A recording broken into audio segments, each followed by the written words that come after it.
This is for the others out there, the other ambitious people who want to play at a higher level in their life. It's time to get curious and get real. Join me, and together, let's find the others. Are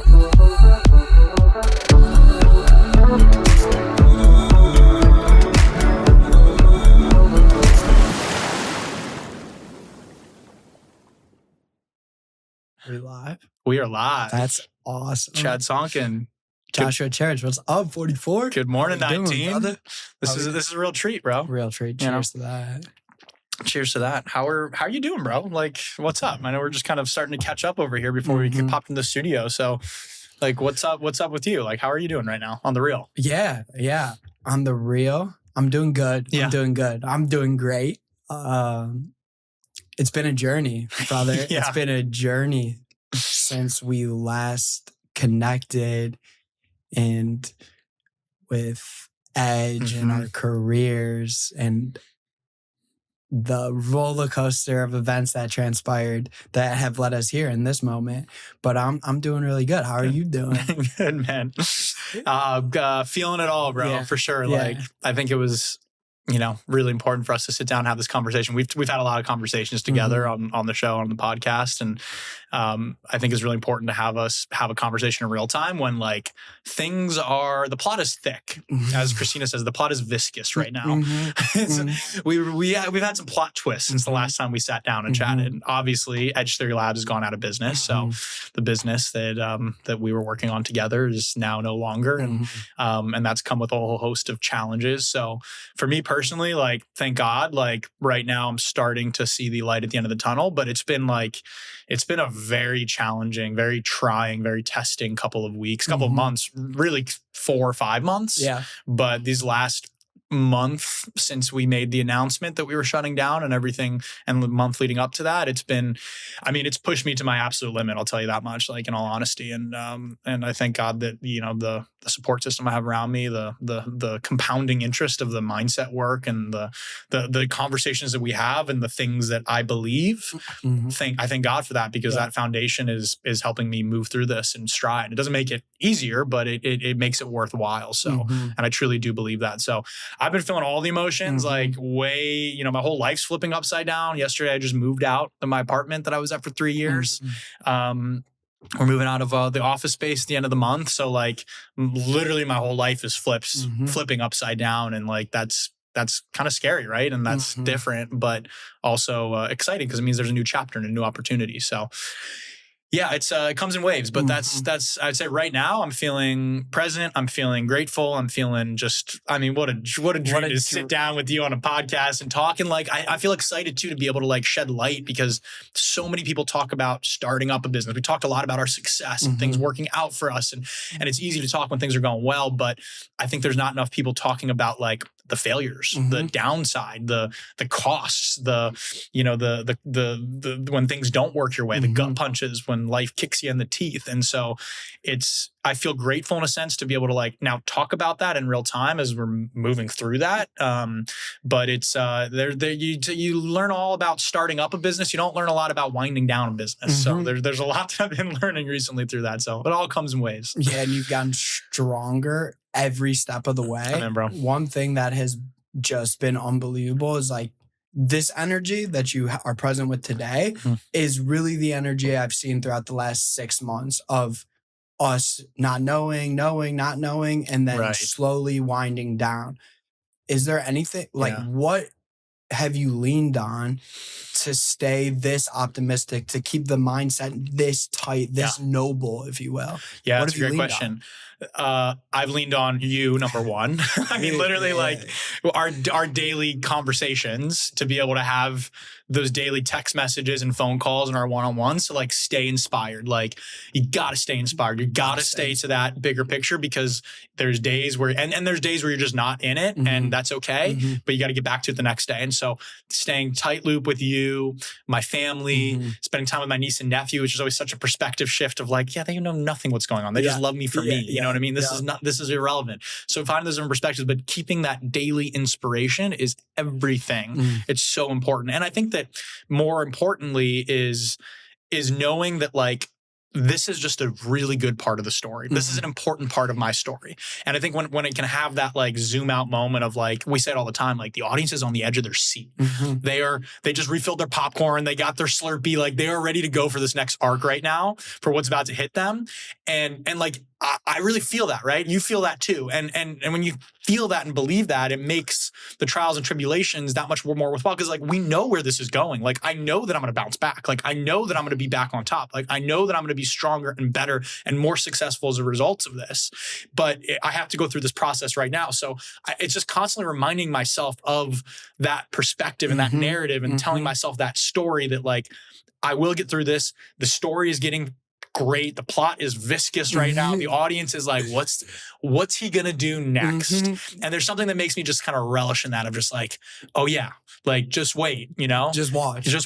So that, and then I mean, my faith and relationship with God for sure, because at the end of the day, like, from ashes we start, from ashes we will return, dust to dust. Like it's all blip on the time radar. It's all just like, we're all going to die anyway. I remember death, memento mori, of the Stoic philosophy of like holding death close in a positive way of like, this is all like, we get to experience this. Like I get to experience the full spectrum of life, of not just success and not just the highs, but also the lows and fear and grief and the darkness. And I get to play in my shadows and like really feel the full spectrum of emotion. I think that it's important to be able to have people that you can let in on those times that are like, you're like, I mean, how many conversations we have? We're just like, yeah, this is, you know, this is tough. Like I'm in the muck right now. I'm in the shitter right now. And like, I just got to get through, and then have you or have my friends or have a family member to like lift me up and give me that boost when I need. That's everything. So it's a full combination of those things, and remembering too, like pressure is a privilege. Pressure is a privilege. Pressure makes diamonds. Pressure either bursts pipes or it makes diamonds, and the choice is yours. So choosing how you respond. And so I'm using this as a growth experience. Like it's all about growth. We know at the end of the day, I pray to God for growth. Like I pray to God every day to help me grow and help me become more, so that I can realize the dreams and vision and mission that I have and serve the people that I ultimately feel called to serve. And so the only way that you do that is you got to tear the muscle fibers to gain muscle. So like we know it, we talk about it all the time, and it's just like, I'm in the burn right now of tearing the muscle fibers, of dealing with secured creditors and debt repayments and pissed off customers and haters and hate mail and this and that and all these different things that that feel a lot, but also like it's that pressure that makes diamonds. And I already, like, I'm still in it right now, but like I already can see that. I'm already seeing that. And I know for a fact that it's not going to be very long until like I'm fully through it and then moved on to the next thing.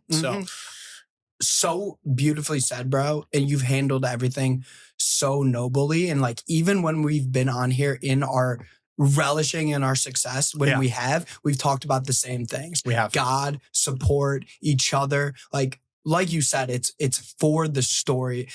I laugh because we've seen like other people's like failures, and we've been, and it to us, it's like, oh, I'm kind of jealous of that one. That makes a really good story. Tell that story. Well, just like, you know, I've had, you know, friends or family that have failed, and I've given them perspective of like, you have the best book cover title of all time now. When you come back from this, when you make it through this, when you grow through this, right?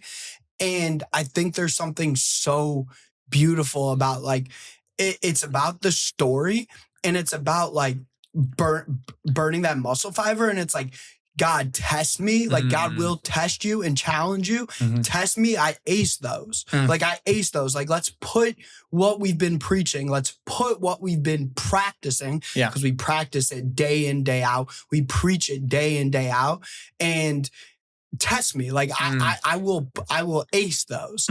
So it's really this game of just leaning in for the story. And what you said, it all comes down to like God and support. That's it. Like my support system, being you and my family and my best friends, has been everything to me. Has been everything in the success and in the failures, for sure. But that's been everything I've leaned on. I mean, is there anything in the failure that sticks out to you that was really tough, that and how you are combating it currently? Yeah. One of the things in real time that's been particularly challenging has been like, I knew we were going to have some upset people because like, look, we sold a product that is a hardware product that people use every single day. And it's a hardware product that requires some customer support, it requires some troubleshooting, and it requires some maintenance from time to time, right? And so we sold a hardware product and we were there to support people through that until we weren't able to, because we ran into enough challenges and ran out of cash before we could solve those challenges. And that's the way the business goes sometimes, despite your best efforts, your best intentions, like that it just doesn't work out. Life goes that way sometimes. Like you can want something so much, you can do everything in your mind in the moment that feels like the right move to do it for the right reasons, and it can still not work out. And so there's the blowback from that in terms of getting some customers that are very upset. And it was super important to Rob and I both that we didn't leave people abandoned. We gave them away by making sure that we had a third-party service center that could be there to make sure they could still get their unit serviced. So it wasn't just like a pile of junk sitting there in their garage now that doesn't work, but they have a way to get that fixed. Now, it's going to come at a cost to them, but they're going to have a way to get it fixed. So that was super, super important. Like we could not have done anything else besides that because that's just not in integrity with who I am and who we are. So we got that in place, which is great. But still with that, we had a lot of pissed off people, like a lot of pissed off people. And it's funny because in the percentage of pissed off people is so small, but when you're dealing with thousands and thousands of customers that you have, it doesn't take but like 0.5 of 1% of your full entire customer base to be upset for you to feel that. And one of the lessons that I've been learning and internalizing is that like, because as a founder, like the business is like a reflection of me and I put my heart on the line for that. I put my face on the line selling this thing. Like you sold this thing. There's a personal connection to that. There's a vulnerability with that. And then when it doesn't work, it's like people come back to you. And I mean, some of the DMs that I got, some of the LinkedIn messages that I got were just so nasty. Like people saying some horrible thing. Like I was expecting some blowback, but like people to say you're a stain in the health and wellness community and like, you're a scammer. You took our money and ran. Like holy moly, right? Like that's fucking intense. And so that to me has been something that that I've been working through. And thank God, a mentor gave me a really good perspective of like other people's perceptions of you are not your responsibility. And like it's a pointless exercise to try to change other people's perception of you. Like, yeah, part of me wants to reach out and be like, I know, I'm so sorry, but here's what we did. And it's like, no. I can't, it would take so much effort for me to try to change that person's perception of me. And like, I don't know this person anyway. So like, I don't owe them anything. But what I do know is that all of the people that were surrounding me, my close friends, my family, I mean, the day that we sent that message out, the shutdown, I probably got 100 texts. I probably got more text messages that day than when I had my Forbes 30 under 30 congratulations text message, which is really meaningful to have like that many people that like will support you, not only in the highs, but in the lows of like, oh, this must be devastating. I'm so sorry. I'm here for you. Let me know if you need anything. And that made it all worthwhile. But being able to, that stands out in the moment that we were on the phone and I was in the conference room with you, Kat, Rob, and Nikita, you know, part of the core team that was like from the beginning to the end when we pushed that notice live on the website and we pushed the new website theme live of like going out of business. EdgeSir Labs is now going out of business. That was a tough moment. Like that was an emotional moment for all of us. For all of us. That was an emotional moment. And do you remember what I told you? Remember what I told you on the phone in that moment? We just lost the Super Bowl. The confetti's dumping for the other team. Relish this. That is exactly what you remember this feeling. And I think that's so much of the growth journey that I've been on as well. And that this experience has been another amazing teacher in, which is like, open your heart to all of it. Like, how can God please give me the strength to open my heart to all of it? It'd be easier to just like close off and try to distract and be like, no, move forward. It's like, okay, like that hurts. Like, let me sit with that hurt. Let me open my heart to that hurt and feel the fullness of that. Like, okay, don't look away. Like it's the same vision, you know, when you watch the Super Bowl and you see the players at the end there, they stay on the field for that championship fucking parade for them to bring the Lombardi trophy out. And they sit there and they watch the confetti come down. They watch the other team celebrate. They watch the fan base go nuts because they hold on to that. They hold on to that to bring them that fuel to take into the next season. And so it was a little bit of like that, like, Chad, like, because I could hear in your voice too, like, because I was right there. That's when it hit me. I'm just like, I felt it. I'm just like, remember this, because like there will be a time when we're sending a notice live on the website hey, we just got acquired, or hey, we just had this big milestone of impacting a million lives in this way, or like there will be a time where we're hitting send and we're in that room celebrating, and I know for a fact it's going to be that much fucking sweeter because of because of that, looking at that confetti and pushing that out of business. And it's the way it is. Starts in hard work, ends in champagne. No, starts in hard work, ends in champagne. Oh my God, dude. Like, yeah. So, okay. Give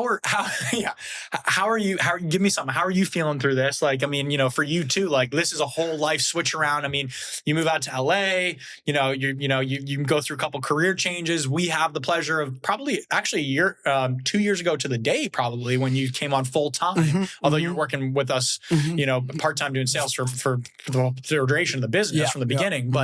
But like, this has been your full focus. This has been your full-time salary. Like this has been like everything you've been putting your energy on. Like, it's one thing I think for myself as a founder, because like I take that risk. Like I know that like it's high risk, high reward. And like I take the risk. I also take the reward if there is a reward. And like I take the risk and like I deal with the cleanup. But like I know I'm signing myself into that. And like for you, I mean, you were always more than just like an employee, but like this was your livelihood, right? Like you have rent, you have car payments, like this is your full-time livelihood and salary. And in the fashion that we went down, like you didn't have much more than a month to be like, to wrap your head around like, oh crap, like this is really not going on. So like take me through the thought process of that. Like, how do you respond? I mean, you've been laid off in the past from, I remember COVID and like job transitions, but like, how does this one hit differently for you? And take me through the process. Yeah. I mean, first of all, I'm laughing just at your energy and just like the contagiousness of what you got right now.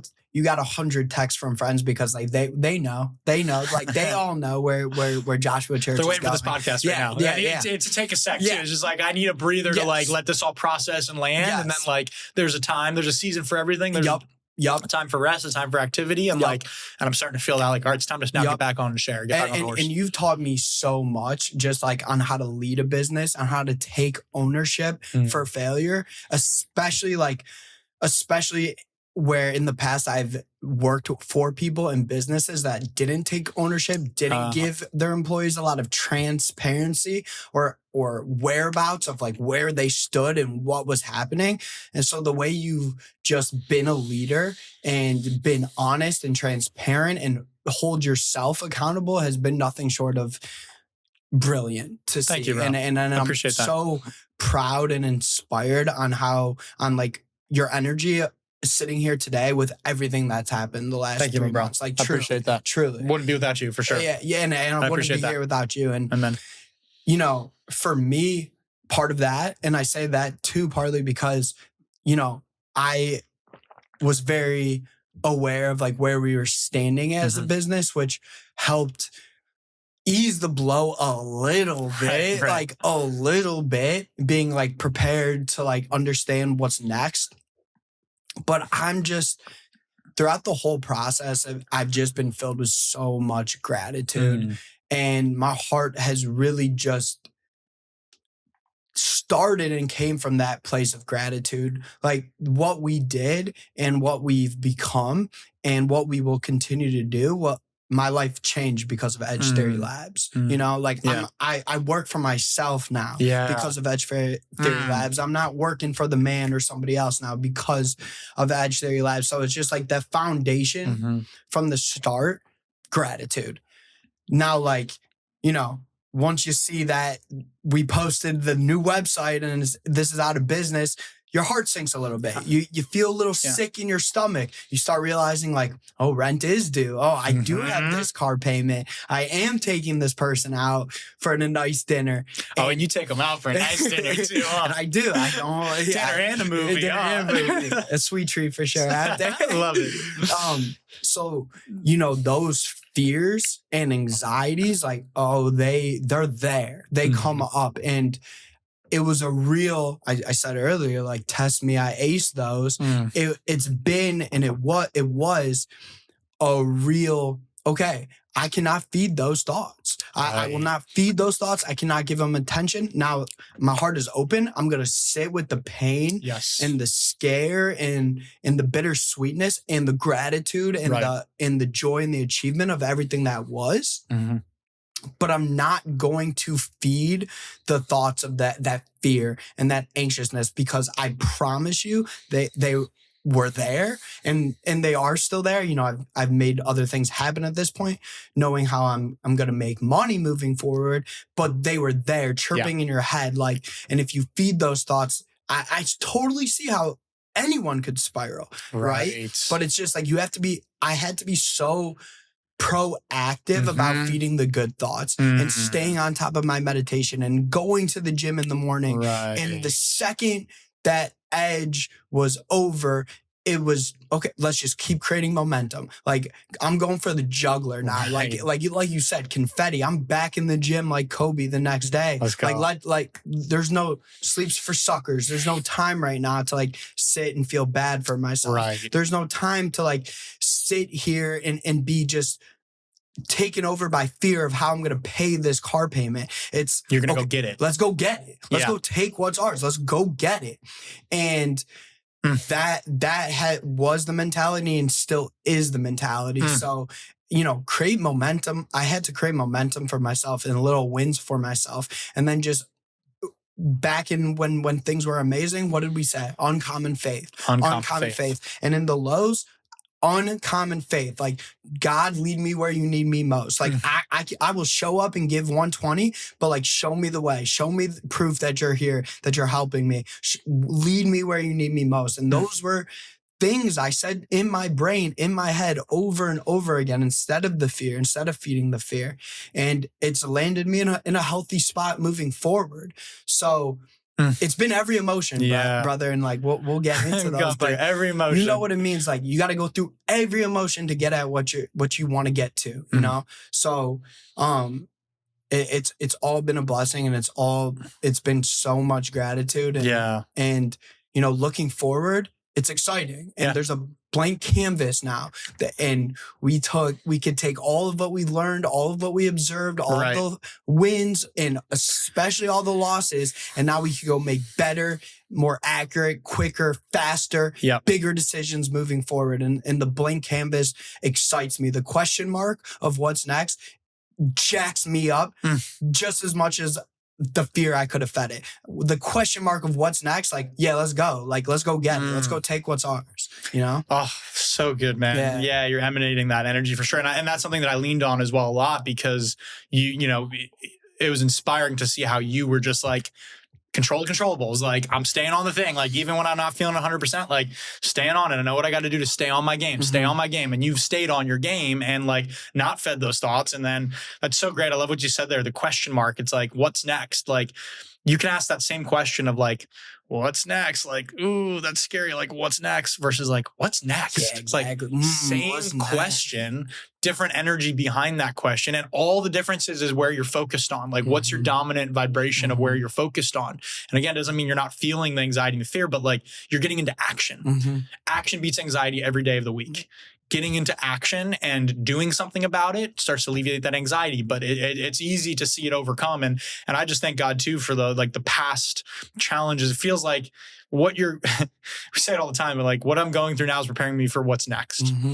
And that's been the case 100%. Like, what we've been going through has prepared us for what's now. And what we're going through is going to prepare us for what's next. And it's all this process of becoming. And like, you can't skip steps. Like I'm grateful for this already, because of, they say that you learn a lot through challenges and through failure.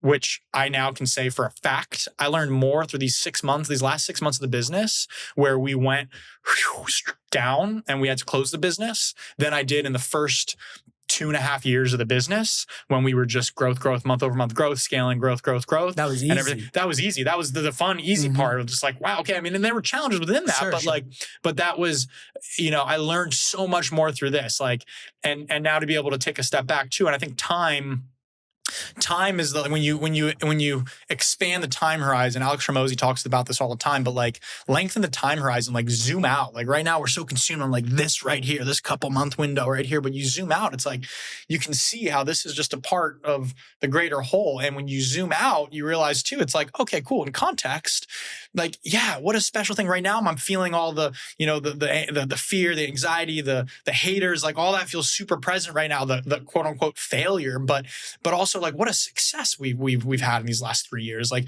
we built a $20 million business, like from zero. We went in 3 years from an idea to a prototype in Rob's garage, like working on a prototype, to lining up manufacturing, to pioneering an industry and literally changing the way an entire industry that's booming, several $100 million industry, fundamentally changed the way that it operates.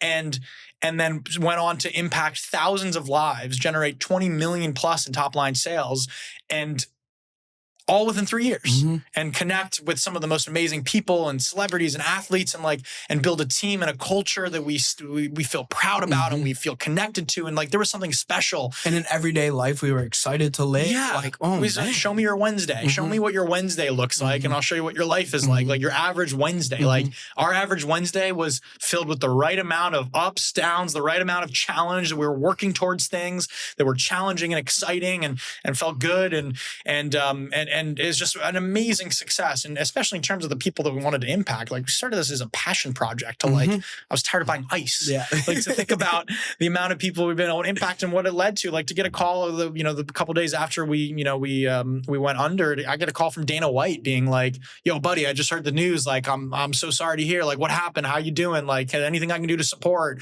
Let me know what you're doing next. Like he took 10 minutes out of his day. Yeah, it's unbelievable. Unbelievable. I was like, wow, that's incredible. I was so grateful for that. It's like all that stuff comes with us. Our relationships, the NBA, TA, all the people that it's like that all comes with us because we built this based on relationships. And so it's a beautiful thing. So I think that just to land that plane for lengthening that time horizon, and as time goes on, the sting of the current, punch, right, starts to fade, and you start to look at like, wow, what a fight. Like, what a beautiful fight that was. Like, wow. Like, yeah, we might have taken an L at the end of the day, but like, look what that fight said. Look how much stronger I am. Look how much smarter I am. Like, man. Yeah. Bro, that is so juicy. That is so inspiring. My God. More of this, bro. More of this. More of these conversations that normalize it. And I guess my question to you, I have another question for you, which is, what someone listening to this right now, like that's going through some sort of challenge that they're facing right now. Maybe it's their stagnation at work. Maybe they're just feeling like they don't have a momentum, or they're just kind of in the monotony of the day to day, or they know that they're like called for more, but they're not feeling they're living up to their potential, or they just like got some really bad news, like some health related or job related, relationship. Like someone like, what do you say to someone who's just gotten their teeth kicked in by life? A lot, I know. And this whole conversation is geared towards them, but anything in particular? Yeah. Such a great question. And we talk about this all the time, to quote my favorite movie quote of all time, which was also my senior year yearbook quote. It's not about how hard you hit. It's about how much you could take and keep on going, how much you could take and keep moving forward. And, it goes back to at the top, like open your heart, love. It always starts with love. If God is love, it always comes back to love. But in those moments when you feel like you're getting your teeth knocked in, sometimes you're not thinking about love or forgiveness, or you're just getting what feels like piled on. And I recently have been in those moments where it's like, boom, I just took one off the face, and then boom, feel like I took another one off the face. But it just comes, like what I just remind myself in those moments is like, I can embrace this as nobly and as just as no other man can. Like I will stand tall and stand firm. I will feel this. I will feel it all. And then I'll move forward. And then it's time to get up, dust off, and keep going. Keep going, because it's inevitable for me. It's inevitable for all of us. It's inevitable. Like the only thing stopping you from getting anywhere you want to go is you believing it. Like it's inevitable. It's done. Don't even worry about it. I don't have strategic goals. I have an overall goal that we're going to be sitting on a rocking chair, smoking a cigar with all of this land, probably in Hawaii, surrounded by family and friends, and talking about all the stories that we've been through. The life we lived. And like, that's inevitable. I envision that every day, a couple of times a day. So it's inevitable. And so much of our brain especially like as we've gotten older and older, so much of our brain is when bad things happen, we subconsciously react. Mm. And I think there's a real practice that like I implement is like when bad things happen, the first thing I start thinking is like, what am I subconsciously just feeling and thinking and feeling and thinking and feeling and thinking? Because that is what I'm projecting. And that's what I'm becoming as I think about it. So you have to become like, and this is Joe Dispenza, it's not me, but it's like you have to become conscious of your subconscious thoughts, right, and reprogram your thoughts and feelings to start believing in believing and seeing, right. and then your external world starts portraying that and showing that as well. So sometimes it's when you're getting knocked in the teeth, when you're getting hit in the face, it's like, take it, brother. Like you could take it. Yes. You could. I got shoulders big enough to carry it.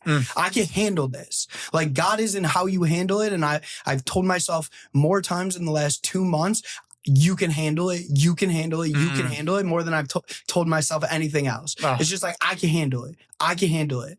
I can take it.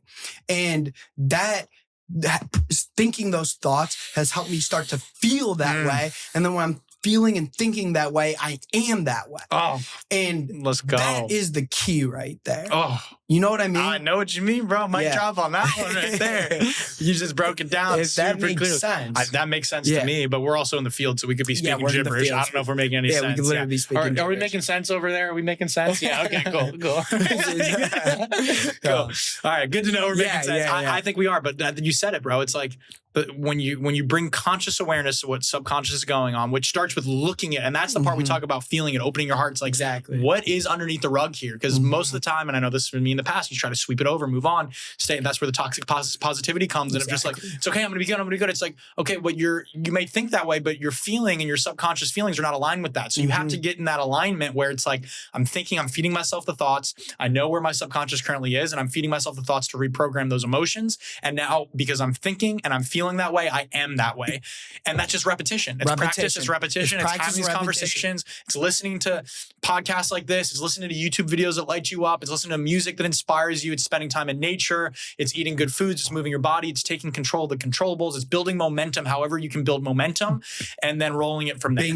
Bingo. It's creating those little wins and doing all of those things, stacking your account, like creating that momentum. Yeah. And literally bingo. So, and then it comes back to, and then it does come back to some degree of like, of when bad shit happens, when failure happens, when loss happens, you automatically define it as bad, subconsciously. Here's an example. Automatically. Well, that's the worst thing ever. But like, who are you to say good or bad? How many bad things have happened to you that ended up being, thank God. Right. That you would have defined bad, that you would have said, thank God that happened because then that brought me this and then that got me that. So it's like, the rejection is protection. Good or bad. Yeah. Good or bad, that's not up to you. You can't control that.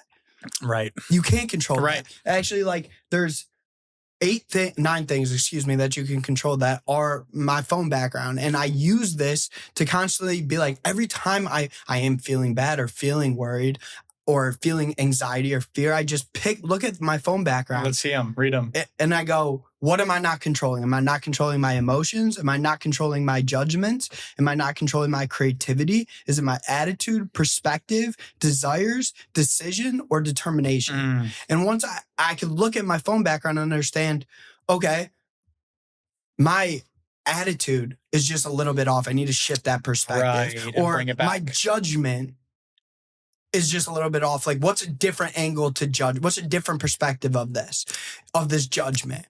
And you bring it back. So it's like, it's at the end of the day, it's like we can only control our inputs. We can only control what we can control.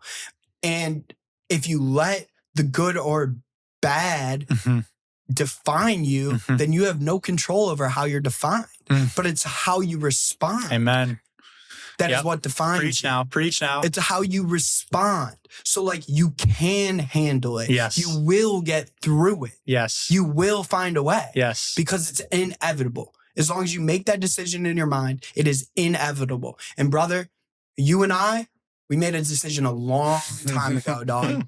A long time ago. So loosen your grip and just hang tight and hang steady and embrace it nobly and keep going. You know? I know. Yeah, you do know. I know. You do know. That's it, bro. Yeah. That's so good. It reminds me when you were talking there about that judgment. Oh, firstly, something my Uncle David said all the time through his story of adversity was the comeback is great. The comeback is greater than the setback. Like the comeback is always greater than the setback. And like you said, the who are we to decide? Because we only see a limited perspective. And that's where my relationship with God has improved so much recently. And I know yours has as well. And we talk about God all the time. All the time. Talk to God in public. Speak to God in public. Yeah. Yeah.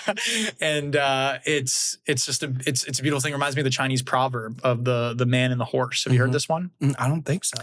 One day, there's a Chinese proverb that goes something along the lines, and I'll just paraphrase it, that one day a farmer has his horse and the horse runs away. And the neighbor comes over and says, "Oh, your horse ran away. What bad luck." And he says, "Maybe. We'll see." The next day, the horse comes back and brings 2 other wild horses back with it. And the neighbor says, "What tremendous luck." And he says, "Maybe. We'll see." Then the next day, his son is riding one of the horses, trying to break one of the wild horses. And the son gets bucked off and breaks his leg. The neighbor says, "What terrible luck." And he says, "Maybe. We'll see." The following day comes over the military to recruit the military age men to go fight in the war, and his son is spared because his son is injured. And the neighbor says, "What great luck." And he says, "Maybe. We'll see." And it's that story of maybe we'll see that is like so powerful in that moment to hold on to. Maybe we'll see. Maybe we'll see. We'll see. And it's like, that is so cool. I love that story. Thank you for sharing that. I needed that in my toolkit to be able to refer to. So it just comes back to like, the obstacle is the way, like stay even. Like we're riding the waves out here, right? We're just surfing the waves. We're just surfing the waves. Not too high highs, not too low lows. And I think we've done a great job of that. And the highest built vision of success that we had when we're living at edge, when we're at the peak, we were humble, we were grounded and humble, exactly. We were grateful, and we were didn't take a moment for granted. And when we were down and kicked in the face and feeling sick, we were grateful and looked it dead in the eye, not afraid to batter, because like you got to look those demons in your eye and grow through them. Like it's all, you got to go through it all. You got to go through it all. It's the only way. And it just, I feel like the most powerful thing that we can learn how to do as human beings is to learn how to respond and learn how to handle challenges, because that's life. Like that's the life experience. 0.0 people are immune to that. Everybody deals with it in their own way, shape, or form. And so life is 5% what happens to you, 95% how you respond to it. And if we can get really strong and really good in here in our mind and in here in our heart and here in our mouth and our words and our actions, if we can get really good at and building that muscle of responding to the adversity, like I just think it's like that's what the education system should be about. Like, how do you respond? How can you build this toolkit of tools like we were doing breath work together? You're doing your in your what is it, the high altitude lounge, groovy altitude on the other ship app. You're doing your groovy altitude lounge. You're doing your breath work. Huge shout out to them. Doing cold immersion on the daily. Doing breath work. Doing workouts. Like all these tools, these conversations, learning, like all these tools that we have in our toolkit that we've built. Because like I've had to use every single tool during this season right now. Every single one. Thank God for all of them. So I just feel like for anybody listening out there as well that might be struggling, like focus on building that toolkit. And there's never a wrong time. You're never too late to continue to build that toolkit. Because if you can, I feel like we need to, like our world needs more resilient people right now. Like we need more resilient human beings, and we can become more resilient human beings, but it takes challenge. Challenge happens. And guess what? You don't have to like seek it out. They're going to find you. Like, exactly. It's there. Like it happens. Exactly. And sometimes the challenge is not being challenged enough. Like sometimes stagnation, depression can be a big challenge where you're you're not challenging yourself enough. And so you feel the sense of stagnation. And like, that's a challenge in and of itself. That drives people to suicide. That drives people to dark, dark places. So there's no lack of challenges. I think it's just, I just want to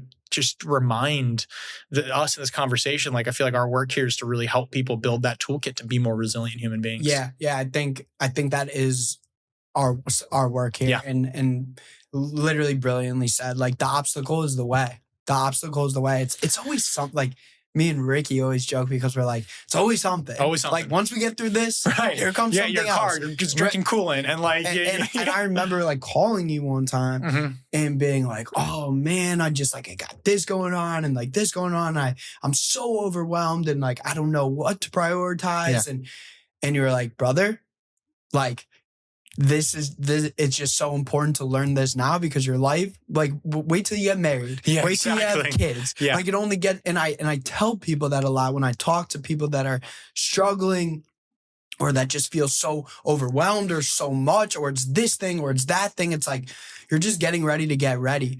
Preparing you for what's next. Preparing you for what's next because there's always something. There is always something. So just get good at prepping that toolkit, get good at learning and growing that toolkit, and, take what works for you and leave what doesn't, but give yourself the tools that when challenges arise or when loss arrives or when failure arrives, you have the strength and the tools and the knowledge to be able to deal with it and to move forward. Because that's what's important. You got to be able to move forward. You got to be able to get up and dust yourself off and go get what's yours. And you got to keep going. You got to keep going. And we need resilience. Resilience is crucial. We need dog mentality. It's crucial. Come on. Like, what do we say? Come on like, now. if you're going to piss like a puppy, stay on the fucking porch. Because this is for the dogs out here in the field. And like, what that means is like, you need to have resilience. Not everything is going to be easy. Not everything is going to feel great. Some shit is going to smack you in the face and it is going to hurt. It is going to hurt really bad, but you got to be resilient and go through it There's nothing I can't handle. There's nothing I can't take. My shoulders are big enough to carry this. I could go. Like, you could count on me. Give me the ball. Like, tell yourself that and go. Like, go through it. So, yeah, I'm God damn. I'm glad. I'm glad you're on my team. Glad I called that guy. I'm so glad you're on my team. I mean, everybody listening can tell, like how have I gotten through this challenging period? I can pick up the phone and talk to number 19 over here and have him light me up like that. That's how. But and same thing, it goes both ways, bro. Yeah, it goes both ways, bro. And call him up and be like, all right, Josh, talk some sense into me, brother. Like, give me some ground. Like, you got to have that community, the others, as we call them. You got to have the others that are on that wavelength, It's got to be able to have that. So, well, that's good, man. Before we move on to another segment, is there anything else about like Edge? Yeah. Is there anything else about the last 3 or 4 months that has really stood out to you, or something that you'd want to share about it, whether it be like your growth or a challenge or something good or like? There's a lot, and I have tens of thousands of words written in my journal and on a Word document. By the book. Yeah, exactly. For a book coming one day, that's going to share a lot more in the in-depths of all of this kind of unfolding, the rise and the fall, so to speak. And the one thing that just comes present right now, because like I could go look through my notes and find something, but like, let me just sit with that for a second. Yeah. I think one thing that feels very present right now when you ask that question is, sometimes life brings you your greatest fears to show you that you had nothing to be afraid of all along. Sometimes God will bring you the things that you fear the most to remind you that you can handle that and that there was actually nothing to fear all along. Because through these last 3-4 months, it's like every greatest fear I've had to look in the face and work through and do the thing and make the action, have the conversation, say the thing, do the thing that would bring that fear to reality. as a founder, it's like the biggest fear is just like you failing. Like you don't want the business to stop, especially when you love what you're doing and you have a great team. It's like, you don't want to have that to stop. So it's like over the 3-4 months, it was just, and Rob and I would say it every single time. Like there were some times, man, that it was just like, one time I went back, was trying to find Rob, couldn't find him around the office, and he's just sitting in his car, just like alone in his car in silence, and just like eyes closed, just like, all he could do is just like sit there and breathe. And I jumped in the car with him, was just like, I'm right here with you, man. Like I feel it. And we sat there and we're just sitting there like, yeah, well, this is it, man. Like, okay, like this is really is bad. Like these are our biggest fears coming to life right now. And we always said throughout the whole process of like, there's a finite number of tough conversations to have. There's a finite number of things that we need to do. Probably the hardest thing was like when it was so much like, can we save the business? Can we not? Like, okay, if we do this, maybe we can save it. If maybe not, or maybe there's this opportunity. And it's like, playing in that energy was draining and was a lot, because like in my mind, and exhausting, because in my mind I'm like, oh well, there's this potential, and there's some opportunities I'll be able to speak about in time from now that I can't talk about quite yet publicly, that will shed even more light to that of like, well, if this works out, then like amazing, then it's a whole 180 and we're totally saved and we're on the best path, and like, but if this doesn't, then we're going down this path. And so every day was like, it's like picking the flower. He loves me. He loves me not. He loves me. He loves me not. It's like, it works. It doesn't. It works. That's it what doesn't. it felt like. That's what it felt like. Every day is just like, okay, well, there's this, and then there's this. And you're tempering expectations, and you're trying to plan around that. So it was a lot. You're trying to take care of your people and take care of your customers. Right. So you know what to say. Exactly. Being transparent with your team and all these different things. And so it was a lot during those couple months. And then as soon as we came to that decision of like, all right, that's it. Like we're pulling the plug, and we talked to our board of directors and we got our unanimous board approval for dissolution. That became the hardest challenges were still ahead of that point, but it became a lot easier because it was like, okay, we now have a goal, and the goal is to wind down the company. And now we can start getting things in line. So like there's tough conversations we have ahead. We have to lay off our team. We have to, tell our investors that we lost them their money. We have to tell customers that we're not going to be able to support them.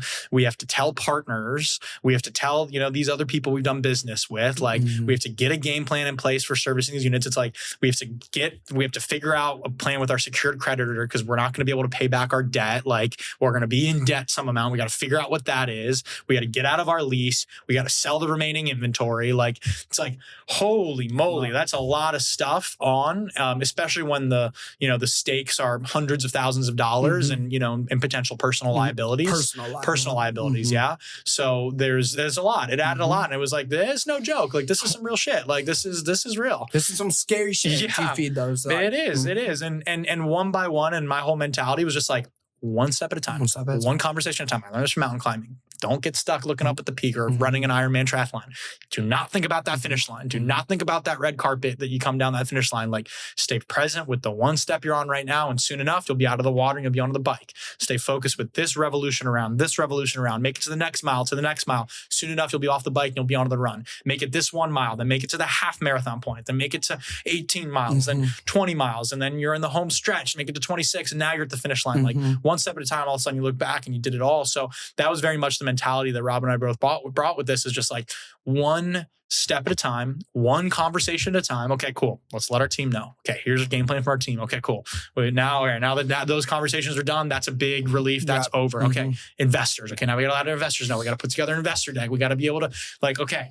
And it's just line it up, knock it down, line it up, knock it down. And I found a real sense of resilience in my own self and strength in my own self that I was surprised in a way to be able to see, like, I can handle this, right? And like, okay, this thing was the thing I feared the most, telling a friend of mine that invested $100,000 into the company, like, sorry, man, like, and you had nothing to be afraid of. Like he couldn't have been more receptive. Exactly. And 9 times out of 10, I mean this probably in this exact number, it was probably 9 times out of 10, 90%, 10% didn't go well, but 9 times out of 10, 90+% we would leave the conversation by saying, well, that went about as well as it could have gone.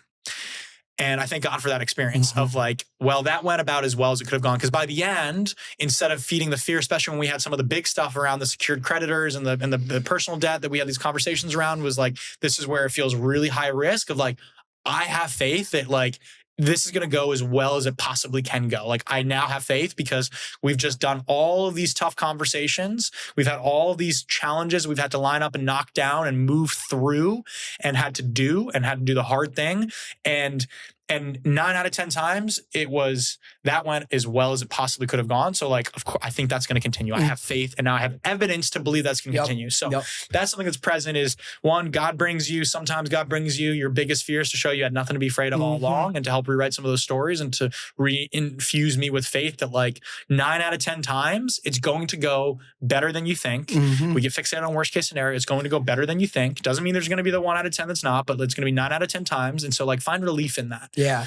So that was something very that present. is so beautiful, brother. I mean, truly inspiring words, and like the faith and the proof that you showed yourself, that you and Rob are able to show yourself by going through every conversation one thing at a time, and the resilience that you showed yourself, and the courage that it had to take to be able to call that close of a friend who is an investor, and like coming out on the other side. It's like you grew so much in yourself. Your toolkit grew. And especially one day you'll be an investor to some 27-year-old kid, and you'll know the type of investor you want to be if things go great or if things go bad. Amen, bro. You know? I love that. I think we talked about that, right?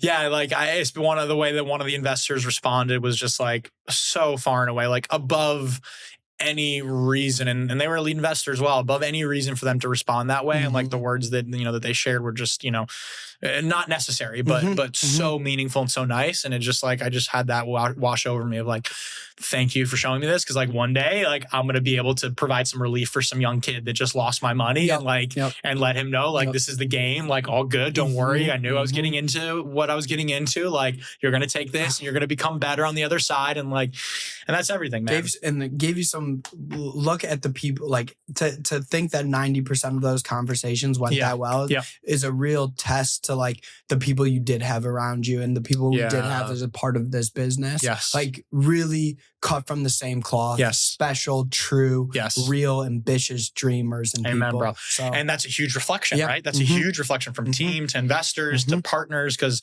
that's exactly right. Because we could have built it in a different way and it would have been a different response. So that's really big. And another thing that Rob and I often talked about was like, man, doing the right thing is really hard.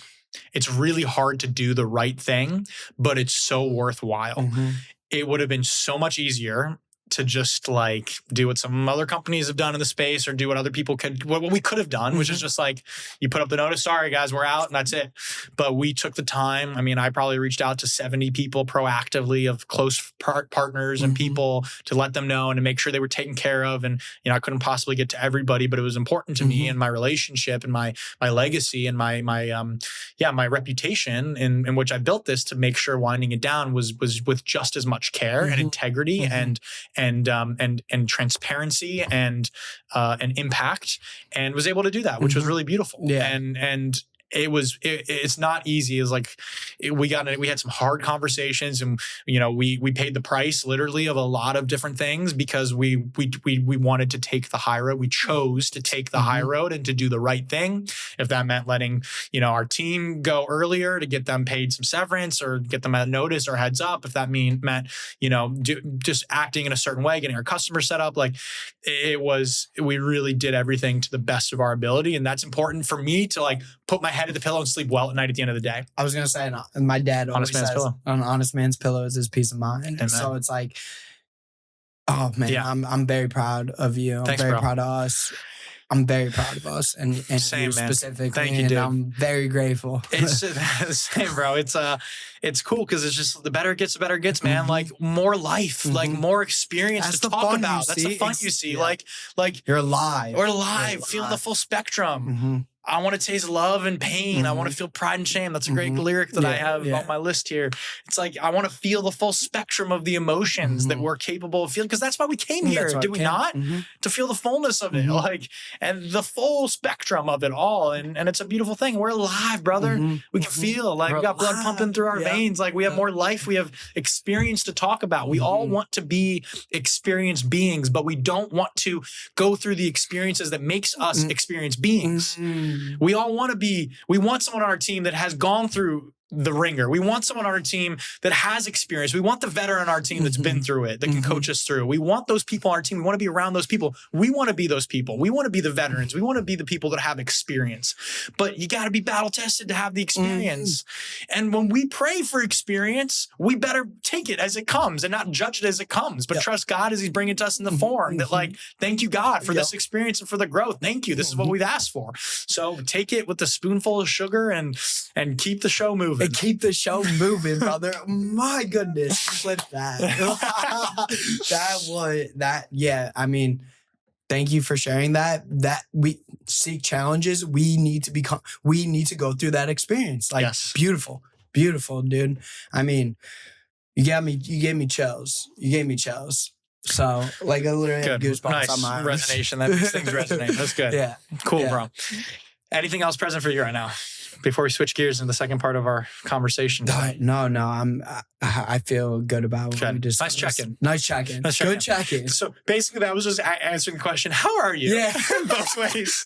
How are you for real? Yeah. Which is a great question. When you ask someone how they are, like, how are you really? Really?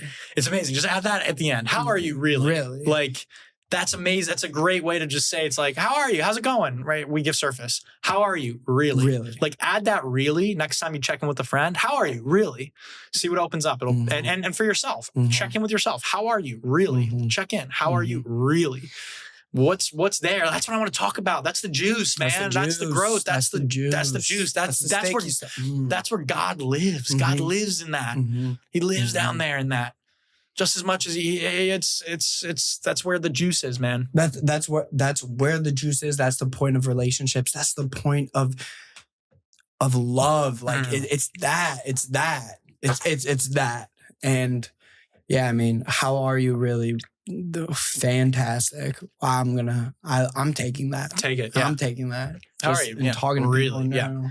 Okay. Well, I'm excited for this next part of the conversation. Before we shift gears into that, I'm gonna go refill up my tea. Yeah, please. And then we'll shift gears into what will be a very fun second part of this conversation, which is something new that we haven't done yet on the podcast. Something new. Which I'm stoked about. Okay, cool. Be right back.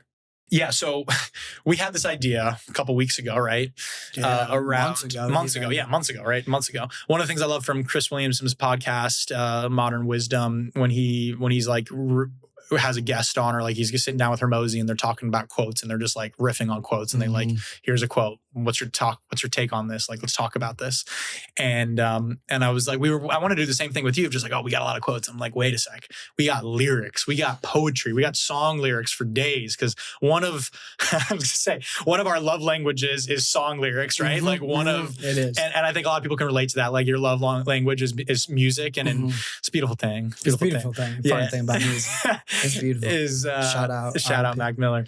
Is lyric, especially lyrics where some of the most amazing singers, writers, poets, rappers, artists are speaking this wisdom that we're talking about, that are saying it in such beautiful ways. And I love finding a nugget like that. It's like this my lyric, favorite. It's the best. And then sharing with other people. And that becomes part of our vernacular. Like even in this first part of the conversation, there's probably 5 times at least that there was like a song lyric that captured that emotion or that essence. And we constantly remind ourselves of that. So one of the things though, just to set this up, I think is really great. I'll never forget when we were back living in 1418 or one of our 1538, one of our first spots in Santa Monica.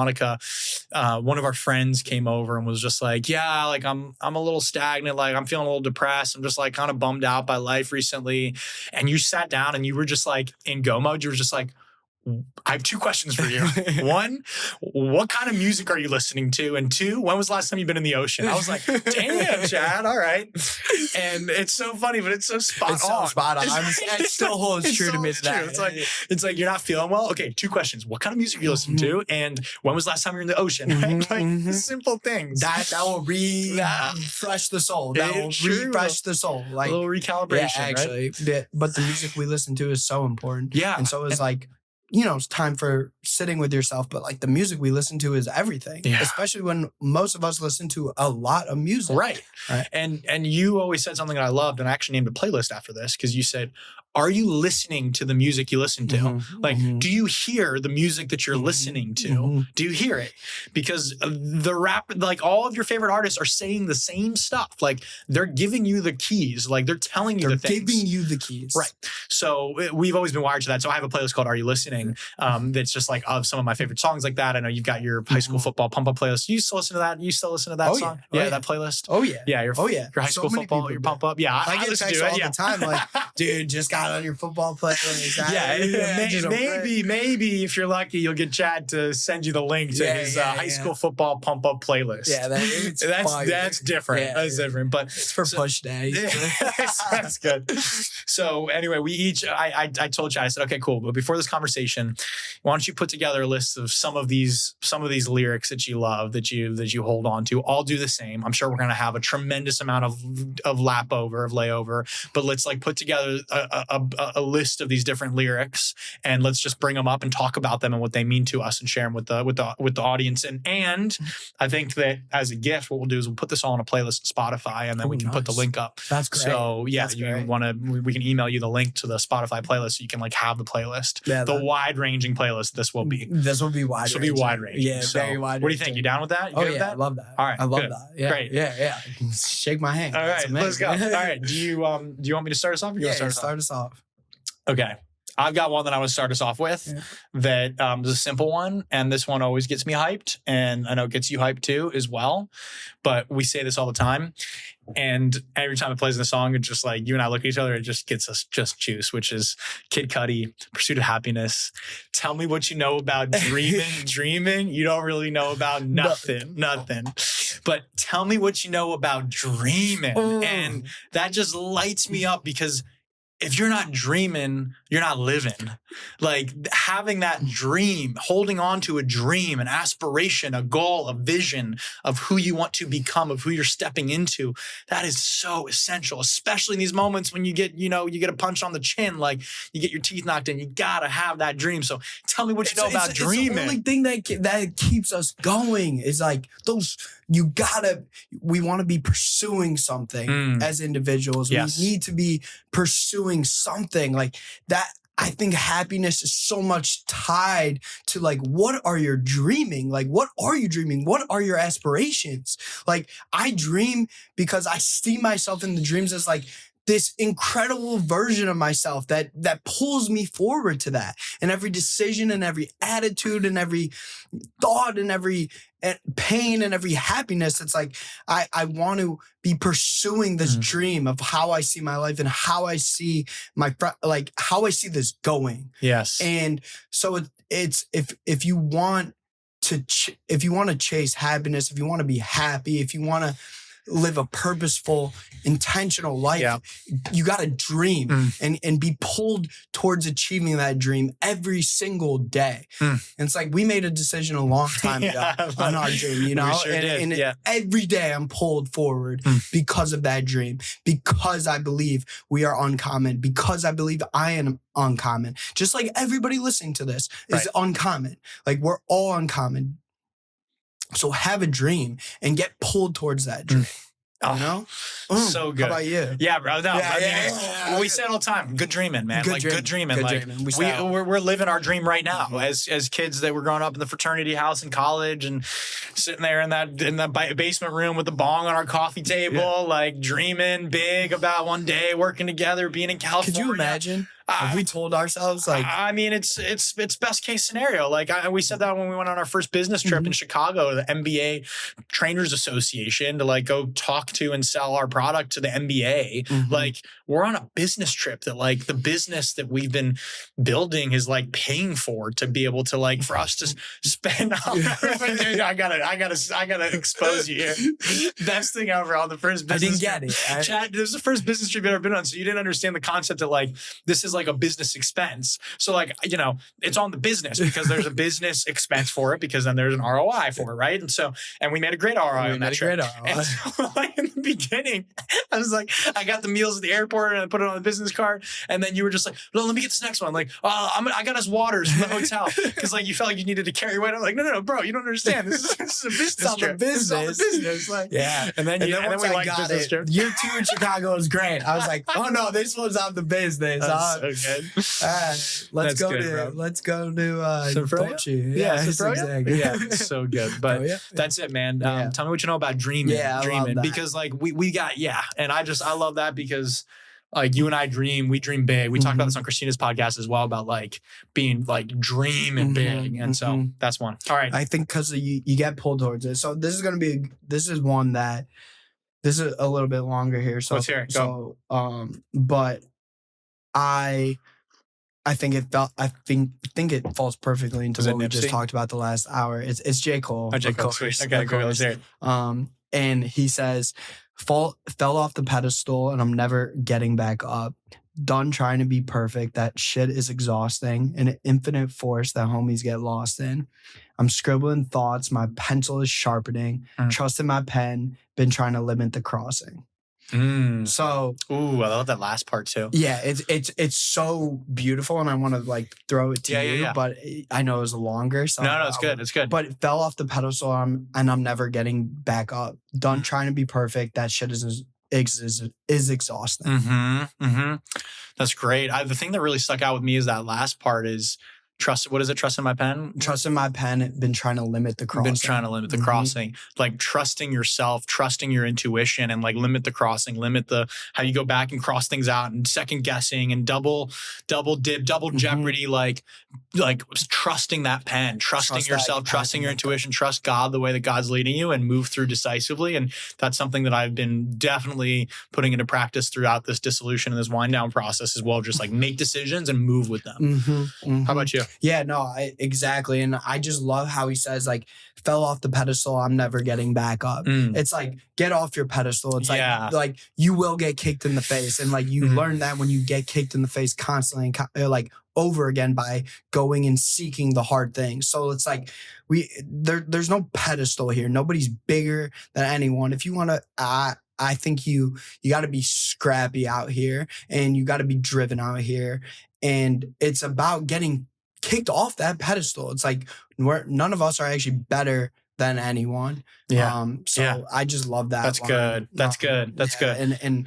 And I see a lot of people get lost in that. I see a lot of people clout chasing or you know, I hear a lot about people saying like, you know, I see all my friends working in these real cool jobs or real cool environments, and I want to do something like cool in swagging. Like, of course we want to do something you're passionate about, right? But I think people get lost in it. Bingo. And you get tied in and cornered into something where you're like, I'm not that happy here. And that's how I kind of think would have happened to me if I stayed on that agency path. Yes, it was I agree. And it was a big kick in the mouth for me to be like, oh, I'm not working in sports right now. I'm working at Bird Scooters. I felt almost insecure about that because I felt so much cooler working in sports. Like it was a cooler thing to, you know, whether it's have on your IG or have on your LinkedIn or something to tell people when you get home. But it's like, I fell off the pedestal, brother. I'm not getting back on it. You know what I'm saying? It ain't about that. Good. So that's good. What that really means. Love to that. Me. Yeah. And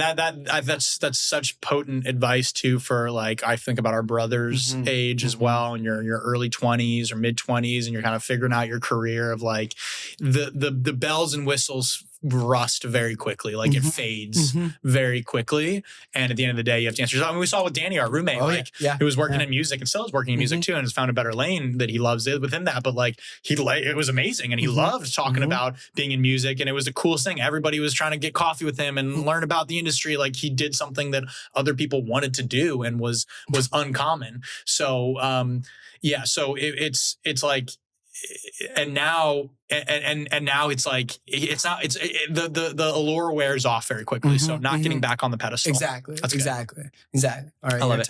Well, I'm gonna hit you with another J. Cole that kind of builds off that, which is from Rise and Shine, one of my favorite songs. There's a couple from the song that I have on my list. There's a lot. This is I ain't like you lame ass homies. Boy, I spit it how I live it. So when you see me in the streets, man, I ain't got a mimic because I ain't got an image to uphold. This is real shit.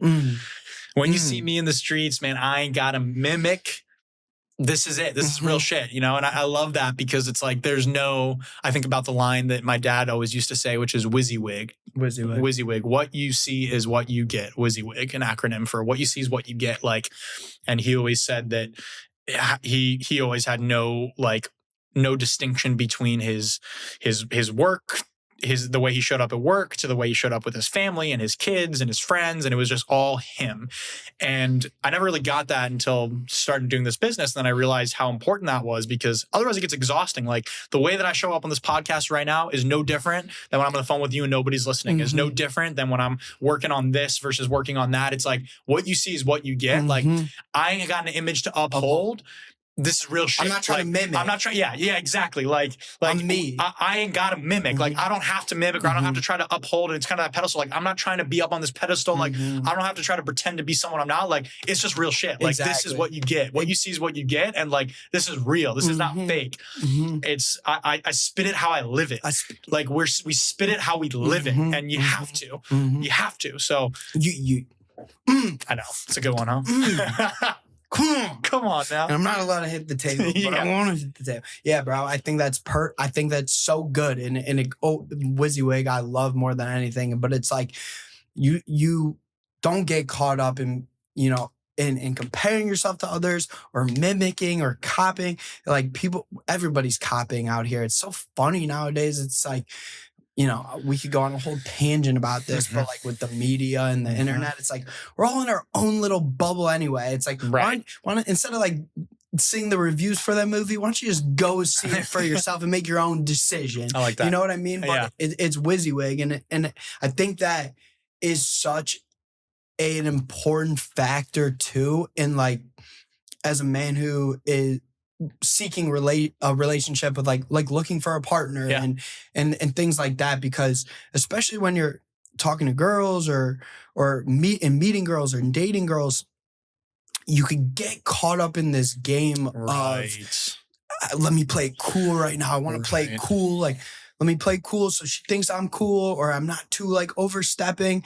And I think in love and obviously, like, it takes a second to be in love, but like in dating and like in love itself, it's like, and one of my best friends, Allie Michelle, said this, it's like, it's not about who could play it cooler. It's about who could be more vulnerable. It's like, who could be their truest self. That's so like good. that. Allie's a real one gets the most transformation from this experience, whether it works or it doesn't.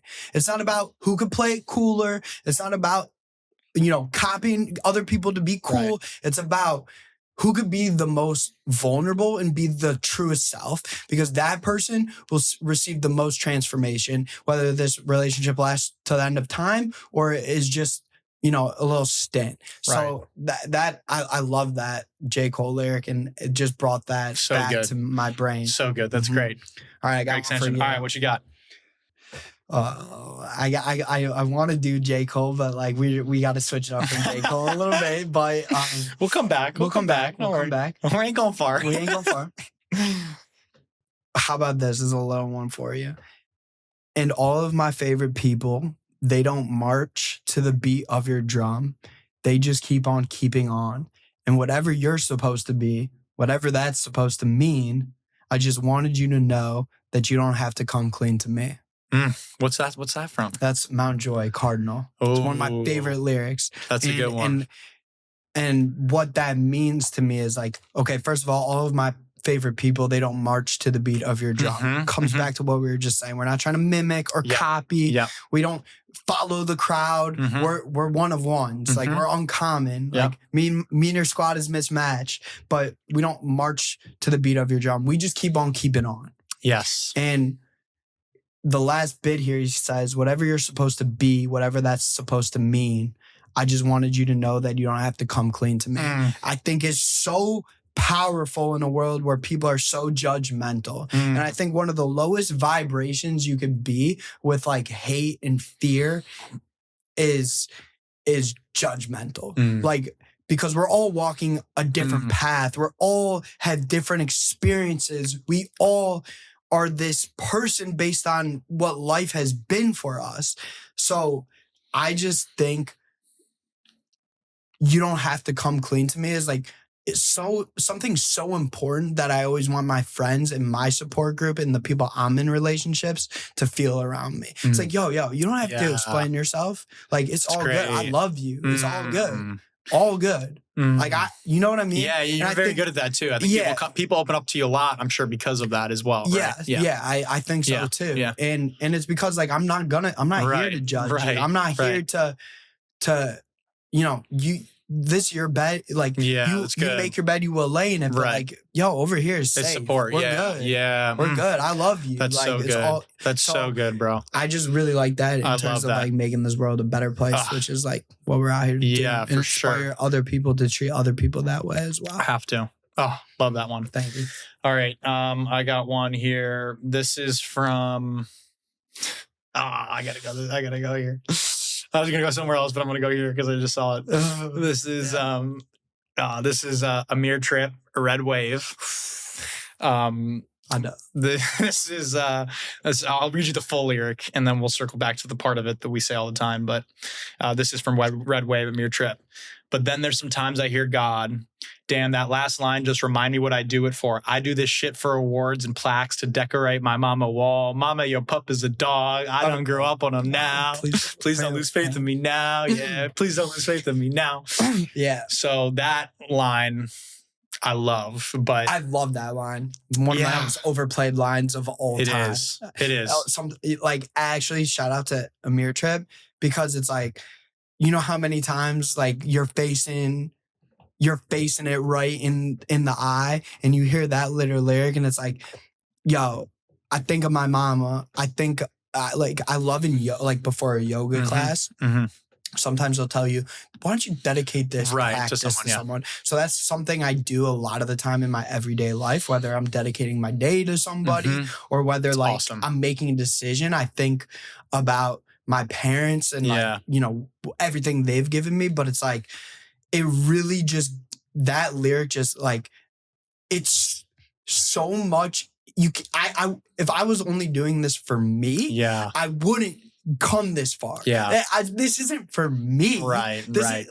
It's for my brothers. It's for my best friends. It's for my family. It's for all the people we can inspire. Like, if it was for me, I would only go so hard and I would only put up with so much. But when you're doing it for someone else, when you're doing it for something bigger than yourself, you could go so much harder and get through so much more and go through so much farther, because it's not for me. If it was for me, I would have quit years ago. Right. But it's bigger than me. And I always think about that when times get tough, is like, mama, your puppy's a dog. Please don't lose faith in me now. Because, and that line is so powerful to me, because it comes back to like, uncommon faith, brother. Uncommon faith. Uncommon faith. You never seen faith this common. Oh, so good. Oh my God, I love that. Yeah, it's a good one. Like, I listened to that this morning. And so good, for sure. So good. And it ties back to what we said earlier, the line, which is, if you're going to piss like a puppy, stay on the porch. Like, and that was from, who was that, from a football? I can't remember which team. It's from a football player. It's from a football player in the huddle, like, getting on his team about, like, you got to show up. If you're going to piss like a puppy, stay on the fucking porch. Like, and I love that too. Just like, I done grown up on them now. Mama, your puppy's a dog. But that part before too, it's like, I didn't really realize that first part of the lyric, but then there's some times I hear God. Damn, that last line just remind me what I do it for. I do this shit for awards and plaques to decorate my mama's wall. Like, mama, your puppy's a dog. Like I do this to make my mama proud. Like, and that motivation is just so real. That motivation is everything. There's some, while we're on that topic, there's a couple other lyrics around that same thing. Does anyone come to mind around doing it for your mama? Well, I want to hear what else you have. Okay, well, it's a Nipsey Hussle line. Victory. I have that. I have that. Yeah. Victory to me is, let me read you the full line here. I love this line. This is a good one. Right here. It's right above this one, which is Nipsey Hussle, Face the World. I was listening to this today. Victory to me is when you spend your time right. Victory to me is when you get your grind right. victory to me is when you get your moms right. Mhm. That's victory. Victory is when you spend your time right. It's when you get your grind right, when you're on your grind. And that's what you were saying earlier about that dream, and you're pursuing something that's forcing you to become more than yourself, and you're on the pursuit. Victory to me is when you spend your time right. It's being on that pursuit when you get your grind right. Victory to me is when you get your moms right. It's getting your moms right. It's taking care of your mom after everything she's done, take care of you. So I love that one too. Absolutely nailed it. Like, I have that right here. So good. I absolutely love that one. Oh, actually, because that is victory, right? Like, it's not about the flashy cars or the money or the Rolex necessarily. Granted, like, let's have those things too if we want them, if we desire them. Like, let's get there. But like, not for me, for my mom. Right. But like, victory is more than just money. Yeah. Like, don't get me wrong. Like, the money is important. Right. Absolutely, we need money.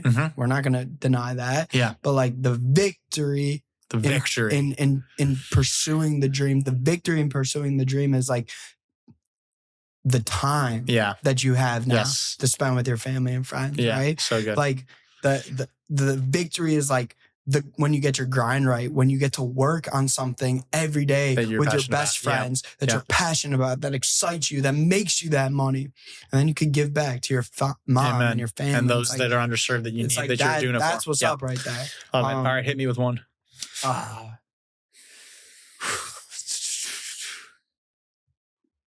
Okay, this is a longer one, but let's hear it. I've been minding my business. If you don't fuck with it, don't listen. If you don't like the smell, then get the F out the kitchen. This game different. You still living by the old rules. What would I look like following fools that don't move? How you about to tell somebody not to go and live their own truth? Coda the Friend. Coda. Which song was that off of? That's Can't Please Everybody. Nice.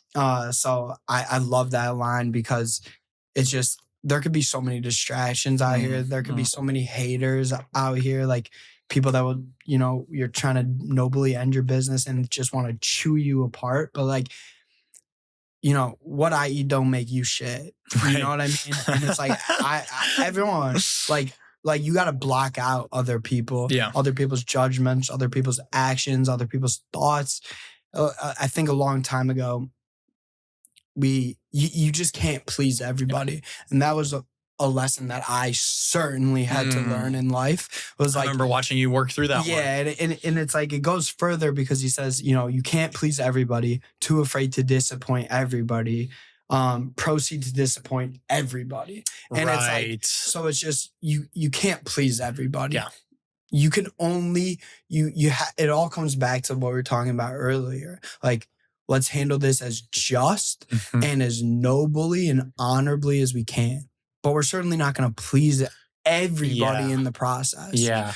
So you gotta tune out the people that don't matter, the things and people and distractions and comments and haters that don't matter.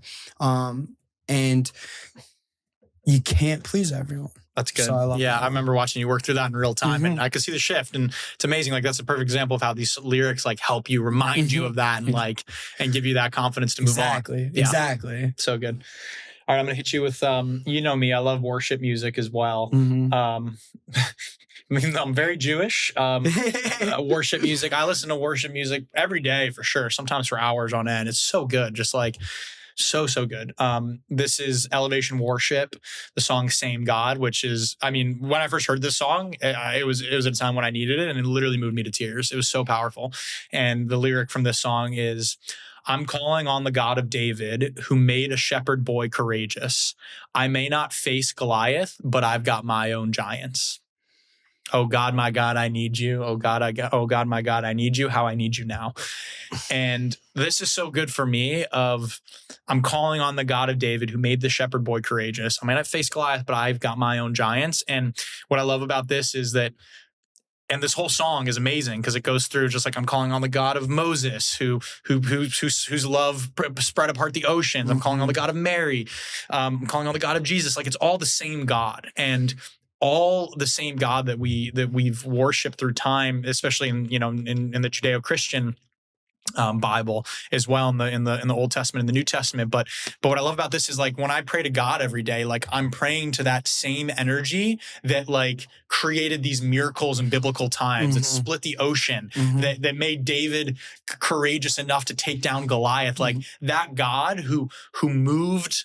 How he moved them then, he can move me now. Like that God is here with us, and that just it gives me such deep faith and such deep let comfort. your light be the strength. Let your light be the strength when you gear up against Goliath. Like let that light be the strength. That's good. Yeah. And when's the last time you looked at those demons? When's the last time you looked at Goliath head on? Right. That's it. You got to bravely face that giant and let light and let love be your weapon. Be your armor. Be your weapon. Armor. Yeah. Let love be your weapon. I love that, bro. Zinger. So good. All right. Okay. It's just so hard to pick one. That's what I'm finding out. Next time I'm just gonna give to like just go. Just go. I love this quote. This is from the Eagles. It's a very famous quote, but it's just I love playing this song sometimes when shit feels really serious or I'm feeling anxious or whatever. Yeah. But it's just take it easy. Don't let the sound of your own wheels drive you crazy. The Eagles. So good. Like you say that all the time. I said, don't let the sound of your own wheels drive you crazy. Always say that to me. Don't be your worst. Like get out of your own way. Get out of your own way. And it comes back to what I was talking about earlier with you could feed the fear. You could fear the bad thoughts. You could feed the anxious thoughts. And matter of fact, the more you feed them, the more and more it's easier to start spiraling them, and then you can't stop feeding them. But you got to proactively feed the good ones. So sometimes, and we talked about earlier, just take a big step back and be like, yo, is this that serious? Right. Is this life or death right now?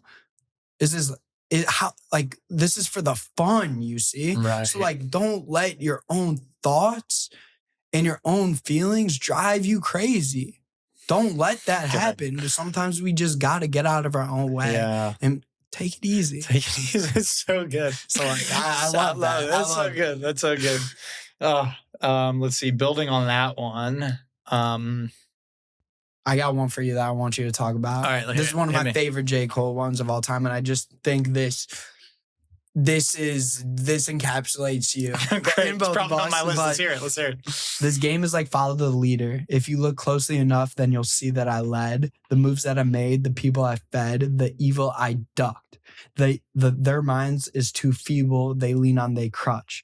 I'm bleeding from fighting my demons head up. When I get defeated, believe I get up. Ooh, that's chills, bro. J. Cole. Jermaine Cole. Oh, that's I feel like that sums up this conversation in a big way. Right. That's so good. Right. Yeah. Well, read me the last part of that line again.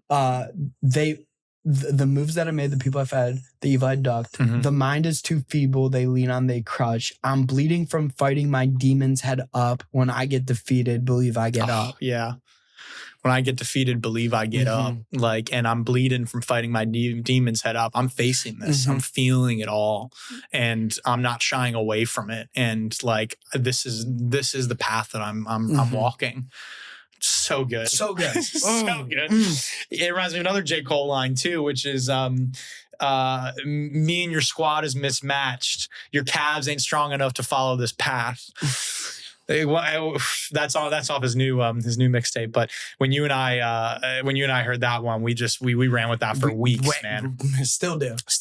Yeah. When like and that was something, for example, like in real time when I was talking to you on one of the days where like this was all like, this is really sketchy and I don't know what's going to happen here with us going out of business, and you just said like, your calves ain't strong enough to follow this path. Like you can follow this path. Like you are leading this path. Like nobody else can follow this path that you're leading. And like me and your squad is mismatched. Like I'll take us against you any day of the week.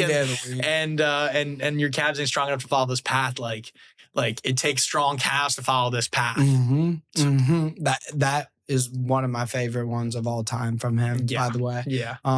And surround yourself with those type of support, those type of people that you feel can take on anyone, right? Like, okay. I'll just share this one because sometimes like this is just like one this is Nipsey, but I just, he raps and writes with so much toughness, and I just love what this encapsulates. And this isn't to anyone specifically, but when somebody does kick you in the face, or like somebody does mistreat you, I love this one in the gym when this comes on, but he goes, "I'll run through your hardest, homeboy, and you could go next." And that just gears me up sometimes to just thinking and feeling like you can't tackle me. Like, I'll run right through you. You can't hang with me. You can't, your calves aren't strong enough to follow this path. I'll run right through you. You don't scare me. I fear God. That's it. You know, like that type of energy. Yeah. So like when I hear that, I just, I can encapsulate that energy. Yeah. I'll run through your hardest, homeboy, and you could go next. You know what I'm like? Good luck. Good luck. Let's go. 85 cut. Is that off Perfect 10? Is that off Perfect 10? Exactly. Yeah. Yeah. Oh, that's so good. All right. Well, I'm going to run off Perfect 10. The other line from Perfect 10 that I love. I mean, that whole song, but he says, the only difference between me and whoever else going through this or went through this or is going to go through this is that I ain't quit. I've been through every emotion. I've been through every emotion with pursuing what I'm getting after here. And that's the only difference between me and anybody else going through this. You got to be willing to take the stand. I'm willing to die behind what I'm getting at here. And that is just, I've been through, we say that all the time. I've been through every emotion. I've been through every emotion with trying to get what I'm pursuing here. And that's the only difference between me and anybody else who's gone through this or going to go through this or who's went through this is that I ain't quit. I've been through every emotion and I still keep going. And that parlays into the Nick Mulvey quote from A Prayer of My Own, another song that I love, where he says, "Give me the courage to feel it all, the beauty of the fall. When I want to run away, when I wish to run away, oh Lord, help me stay." Help me stay, like, feel it all. Let me open my heart to this. Give me the courage to feel it all. Give me the courage to feel every emotion, the highs, the lows, the lefts, the rights, the ups, the downs. Like, give me the courage to stay and to feel it all. And that is God. That's spirituality. That right is there. God. That is love. That is spirituality. That is amazing. So I love good. that. All right, maybe we do a couple more each. Yeah. For today. I mean, we got lists that could go on for a while. Yeah, no, that's I like this one from Marlon Craft in a Coda song, but it's simple, and he just says, it talks a lot about, you know, what we've been talking about today, but I've been finding grooves in the madness. I've been finding grooves in the madness. Yeah, and ain't that what this is all about? That's good. Like, sometimes you got to look at life that way. Like, let's find the happiness, the laughter, and the madness. Yeah. Let's find the peace and find our groove within the madness and chaos of it all. And stay right here. That's good. You know? That reminds me of like how you've been showing up with this, which is like when you're in a groove, right? You get into a groove, like you got momentum, right? I've been finding grooves in the madness. Like, I've been finding grooves. I've been making momentum. I've been finding the workout or the meditation. Like, I've been finding grooves in the madness. Like, even in the chaos of like my world getting flipped upside down, I've been still finding grooves. I've been finding grooves in madness. That's good. All right, I got to go to our boy Mac Miller for some. That's who I am next. Yeah, it's let's so go. funny. Well, okay. No, rip it. A quick one we got to rip here, which is from Best Day Ever, which is used to take the bus, now the boy boards jets. Kids got me. Used to take the bus, now the boy board. I think about you every time I hear that lyric. Used to take the bus, now the boy boards jets. Because I remember when you first moved to LA, you were literally taking the bus. In our 2-bedroom apartment that we had with Rylan and Danny, the 4 of us, our beds literally touching, not enough space for a kitchen table. That you were literally walking to the bus stop and taking the bus to your internship day in and day out, just grinding and just like, I know you were listening, like I know you had in your mind that lyric and that song as you were at that bus stop. Did you not? And so what we were talking about earlier is like, wow, this is such a good part of the story. Yes. Like, I will tell people, I walked to the bus stop in 30 minutes. Downtown or Central City, all the way to Central City. It took me 40 minutes. It added 3 hours to my day before and after work. And I just knew, like, in that moment, like, this makes my story so much better. I love embracing the suck like that. Yeah. Like, I love embrace the suck. There's suck in everything, every job, every duty, every responsibility. There is suck. There's something that is not fun about it, but you got to embrace that. Yeah. And like, like truly. Yeah. So, and yeah, my jet's right out back. Yeah. No, I'm working on we're the not jet. boarding the jets yet, but we will. We will. Yeah, that'll be fun. We will. We'll do a podcast. Can we make a promise here? We'll do a podcast on the first PJ ride that we do, wherever it is, wherever the situation is. It'll be fun. But we'll do live. We'll do a live podcast. And, perfect. Okay. Okay. Another Mac. Wow, there's so much. But actually, I'm going to jump to Kid Cudi for this one here from Love, which we listened to a lot in college, which is, don't be so down. Come on, young homie. You'll be okay. You'll find real love. All of the stories, the hero gets lonely. Now is the time to show him what you're made of. Oh, that was hard. All of the stories, the hero gets lonely. Now is the time to show him what you're made of. I've been listening to that a lot recently too. And that's just so good. Like, it's so good. And just all of the stories, the hero gets lonely. Now is the time to show what you're made of. If that doesn't make you pull up your pants and tighten your belt, let's go and get ready to go. Like, come on. Yeah. Come on. You're the hero. Write this story. You got the pen. You got the canvas. Whatever you want. You know, like it's so good. It's so good for that reason. Like that line specifically has gotten me through so much. It's a perspective. Yeah, dude. Yeah. So, okay, how about this one? Mac Miller, I don't trip, flip, or lose my grip. And I don't know it all, but I do know this. Before you know me, you better know yourself. I've been in this shit so long that I don't smell. And I love that bar because he's just talking about like, he's embraced the suck. He's been through the shit. He's been through the challenges. He's been through the adversity. He's made the wrong decisions, but he's come out the other side, right?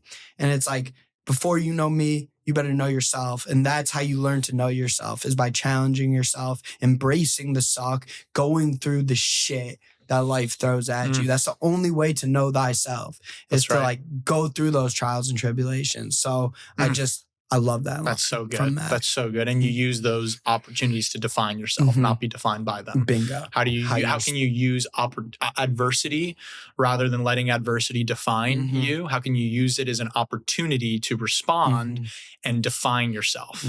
That's the practice, right? That's the practice that we're living in real time. And that's why I think it was so important for us to sit down and have this podcast, and why we made sure. I know you're hopping on a red-eye flight to head back for Thanksgiving tonight. Like there's a lot going on in life right now. I just moved out yesterday, but it's like, no, we got to get together and get this podcast in, because I want to have this while we're going through it in real time, and we don't have the answers yet.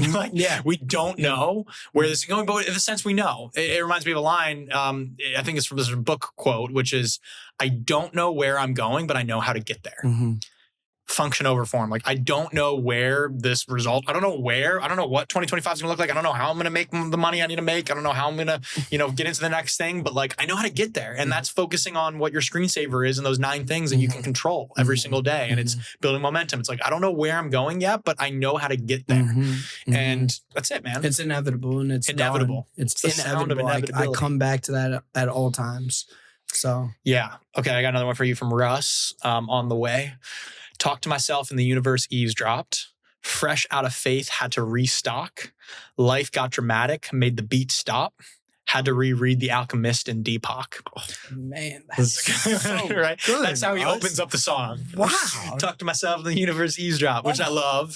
Talk to myself and the universe eavesdrop, the universe eavesdropping on my prayers. That's why I take it. It's like I talk to myself through prayer. God listens. God's eavesdropping in. Fresh out of faith, had to restock. I ran out of faith. I ran into a tough time. I had to restock, because you got to restock, and you got to restock daily. This is what we're talking about today. You got to restock daily. All the drive in the world still need gas. All the drive that's what I got here too. All the drive in the world swear you still need gas. You got to restock, got to refuel daily. Life got dramatic, made the beat stop. Take a pause for a minute. Had to reread The Alchemist and Deepak. Had to get back to the roots. Had to get back to reread The Alchemist, your personal quest. Deepak Chopra, get back to the stuff that reminds you of this and has gotten you through the tough times and your faith. Back to the basics. Back to the basics. Back to the basics. Fundamentals. Right? Oh, I love that, bro. Okay. I don't speak the language of cowards. I walk through the flame like I'm Teflon. I sucked up the pain and I kept going. Whole world know my name, bitch, my rep strong. Yeah. That's another one we've been saying a lot recently. Walk through the flame like a Teflon. We've been texting each other. Yeah, exactly. Walk through the flame like going through the flame. You could only go through it. Yep. You could only go through it. Yep. But then it can't burn you. It can't burn you if you go through it. Like Yep. a Teflon. Yep. Can't burn it. Yep. So I love that quote. That's a good one. There's another Mac Miller here that relates just to that. A Mac Miller quote from Hurt Feelings. I've been going through it. You just go around it. But it's really not that different when you think about it. I've been going through it. You just go around it. You got to go through it. You're just going around it. Like, don't go around it. And what I like, I was thinking about that second sentence though, that second part of the lyric, but it's really not that different when you think about it. And I'm curious what you think about that. Like, because I think it is very different to go through it versus going around it. But what I kind of came up with was maybe he's meaning that, but it's really not that different when you think about it. Is that like either way, you have to go through it. Like you're not going to be able to avoid it. If you try to go around it, you're still going to have to go through it. So you might as well go through it. Yeah, exactly. That's really not that different because you're going to have to go through it anyway. So like go through it. You only can go through it. So like you can go around it. Might take you a little longer. Right. But it's really not that different anyway. Go through it. Walk through the flame like you're Teflon. Right? Yeah.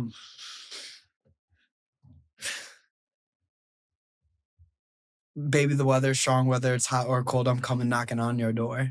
And I just love that. It's like, wait, was that, what song is that? That's Mac Miller on Ladders. And it's like, needing it all right now when forever is gone. Baby, the weather is strong, whether it's hot or cold, I'm coming knocking on your door. And it's like, it doesn't matter if it's a low, high, like it doesn't matter if it's rainy or sunny, like every day, here I come. Like, here I come. Like, doesn't matter if I'm feeling happy, doesn't matter if I'm feeling anxious or sad or whatever. It's like, I'm coming. I'm going to show up today. I'm going to find a way. I'm going to pay my dues today. Rent's due. You know, so I love that. Whether it's hot or cold, I'm coming knocking on the door. That's good. That's good. I got to throw some Bob Marley in here. Redemption song, one of my favorite songs of all time. Emancipate yourself from mental slavery. None but ourselves can free our own mind, which I believe is biblical. Emancipate yourself from mental slavery. None but ourselves can free our own mind. Like, that's up to you. It's up to you. Like, and it's all choice. It's a choice. What thoughts are you feeding? Right? So good. Another one I got to rip from Fia, my girl Fia, Waterfall of Wisdom, one of my most played songs every year. I love playing this one at the end of a breathwork session at the end when people are just like laying there in Shavasana, blissed out, which is Waterfall of Wisdom. There's a waterfall of wisdom at your fingertips if you would only reach a little further in. There's a waterfall of wisdom that we have at our fingertips. If we would only reach a little further in, like, we have the answers. God is working through us. Our intuition is telling us we have this wisdom, this body wisdom. It's all here within ourselves. If you would only reach a little further in, like, the answer to your question, the direction to go is there. And that's something I feel like I've really worked to develop in this past chapter, these past couple of years, which is leading with my intuition and getting quiet to listen of like, okay, which path do I go? How should we build this brand? How should we focus on strategizing? How should we differentiate? Okay, let me get quiet. Let me get the answers. How should we focus on helping? How can I help more people? Like, okay, let me focus. Let me get answers. How my back hurts. Like, body, what do you need? Like, back, why are you hurting? Like, let me sit with that for a second. And it's a game changer. It's a game changer. That's so freaking That's so This is good. One more to round us out for one more. Let's round us out. What you got? I just got to wrap it up with this one, and it's J. Cole again, but not because I'm hard, because I got God. So, boom. Like, does more need to be said? Like, not because I'm hard, not because I'm not gonna run through you because I'm hard, because I got God. Like, I could get through this. My shoulders are big enough to carry it. I will handle this, not because I'm hard. Right. Because I got God. Yeah. So good. Yeah. Chad, man, this has been a pleasure to drop in. Is there anything else that's present that you feel like you want to share while we're jamming right now before we wrap up?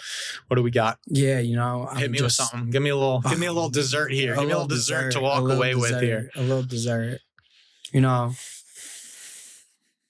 I think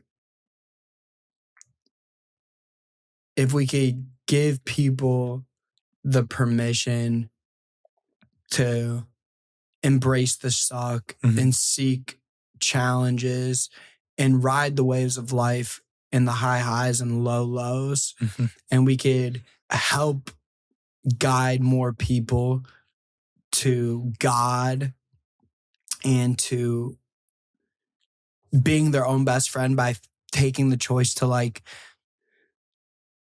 feed their mind the right thoughts and feelings to get the external manifestation they desire through us talking. That would be my goal.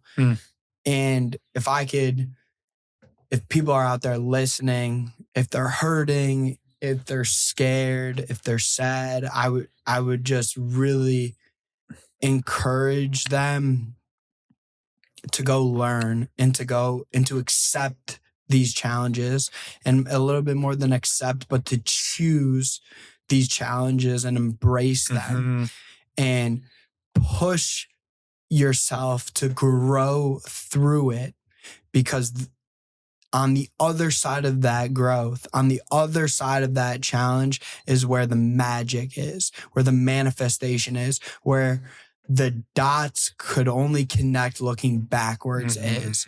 So it's all happening for you, not to you. And I got to remind myself of that too all the time. And things hurt, things sting, things suck. Feel them. Don't push them away. But understand God's got you and you will be better off for this. And I got to remind myself that all the time too. But thank you for the reminder. That's what I'm feeling. Thank you for the reminder. Yeah. How about so you? Beautiful. The words that are just present right now for me are find relief in belief. There's relief in belief. Like there's the great quote. Is it an Alan Watts quote? That's the fun you see. Is that Alan Watts? Alan Watts, yeah. Says something along the lines of, "You're going to make it. It's always going to feel like you're not, but you're going to make it. That's the fun you see." That's the fun you see. That's life. How many times? That's the fun you see. We say it all the time. That's the fun you see. Like, and we remind ourselves that too, especially if you get caught up in any of the like the 3D game, the chess game of life, or like, I don't know where I'm going. I think about like, I would much rather be in this position than like, can you imagine if we just knew, if we knew how it was all going to work out, and we knew that how exactly we were going to get from point A to point B, like it would be boring. Like it wouldn't be fun. Right now, there's a fun sense of like, we have a blank canvas. What are we going to create? What's next? Who are going to be next? What's behind door number 2? Like what's here for us? What's next on the scavenger hunt on this yellow brick road that we're following to the Emerald City? Like what are the characters that we're going to meet? Who are the flying the monkeys that are going to come and try to take us down? Like what's next? And that's the fun. That's the adventure. We came here for an adventure.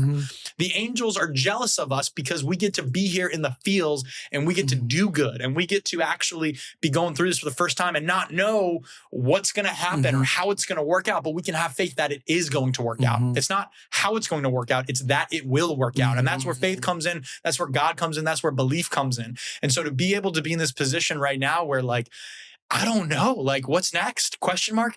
Exciting. I don't know. That's the fun you see. Like what's next? Like that's the fun you see. Like this is the fun part. And I hope those still listening, you're still listening at this point. God bless you. Yes. Thanks for sticking out this one with us. But like, I hope you can hear the sincerity in our voice and see it as we're talking about it in real time, that like, we don't know what's next, and like, and rent is due, and like, we got to figure things out, and we will, but we have that faith, and we know that we're going to get there. Now, this is the fun part to reestablish and to design this however we want to design it. And that's the fun you see. So I think that's just really present, is just like, remember why we came here. Remember, like, this is why we came here. This must be the place. Like, this must be the place. Yes. So I feel like I actually have a poem called "This Must Be the Place." Maybe I'll read it to close. Yeah. What are your thoughts on Please. Okay.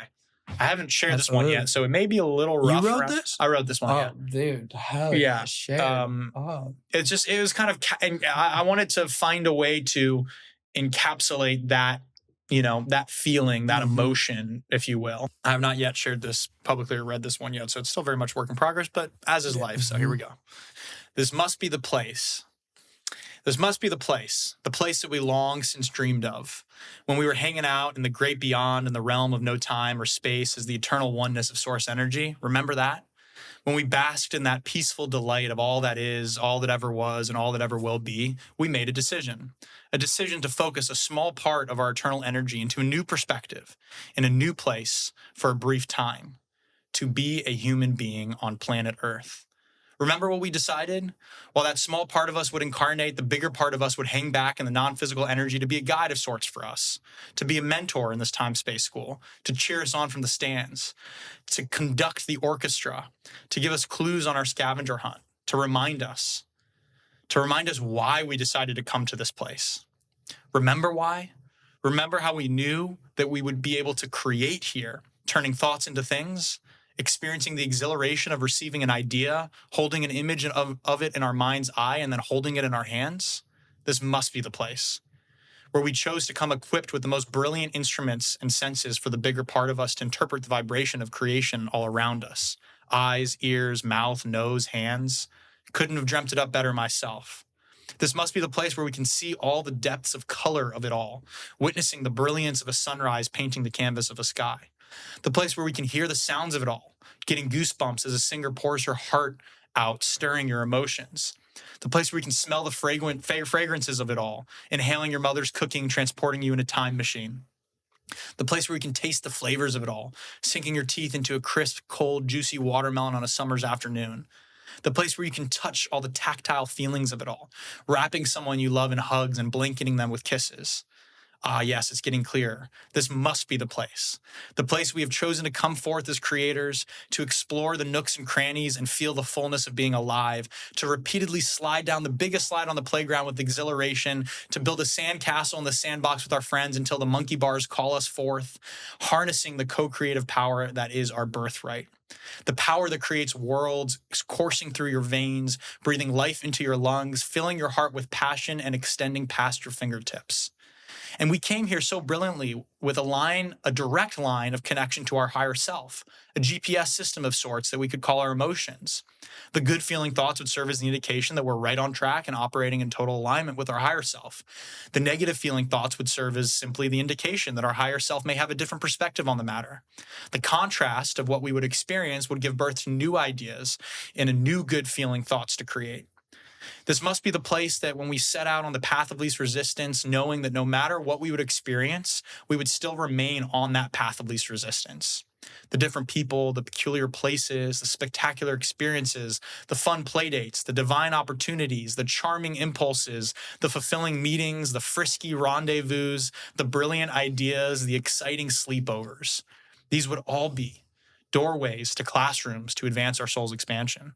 Lessons of curriculum that we developed in the non-physical, teammates on exciting class projects, puzzle pieces of the most beautiful grand puzzle, preparation for what we asked for at the earliest moment that we were ready for it. This must be the place that we said we would meet back up, remember? The place where we chose to reunite in this physical and be committed to playing the role that we needed to be for each other, even if one of us got lost in character. That we would just be walking each other home at the end of the day. This must be the place. This must be the place where we came forth with conscious amnesia, purposely forgetting so that we could feel the joy of remembering. Remembering that we are not human beings having a spiritual experience. We are spiritual beings having a human experience. The big show is happening. The place is here and the time is now. You are it. I am it. We are it. Happily ever after is waiting for you too. And if you listen closely, perhaps you too can feel that bliss of remembering what you've always known. That this right here, this right now, this must be the place. Whoa. Bars. That was unbelievable, brother. That was a coffee morning flow. Thank you for can you send that to me? Yeah, sure. That was... Yeah. This must be the place. This must be the place, bro, right? This is what we came here. Don't you remember? Brother. Oh my God. With conscious amnesia so we could feel the joy of remembering. Mm-hmm. That's what we're here to do, bro. With a built-in GPS called our higher self. That's right. That was beautiful. Thank you, man. I appreciate it. I'm glad I got to share that. Yeah, but, thank you for sharing. Yeah, man. So onward in this playground that we get to explore together and continue to create, and through the thick of it, through the light, through the dark, through it all, finding grooves in the madness. And we just getting started. And we're just getting started, man. Well, Chad, I can't wait to drop in with you next, whenever that is, and see how things have evolved, see what new lessons are there, because this is the kind of thing, I think, the experience that we've both been going through that will continue to pay dividends and for the rest of our life, really, and we'll continue to draw more from. So, brother, thank you for being here. Brother. Thanks for coming on and jamming. It's always a pleasure, and love you, man. Pleasure's mine. I love you, brother. Proud of you. Good shit. Good stuff, man.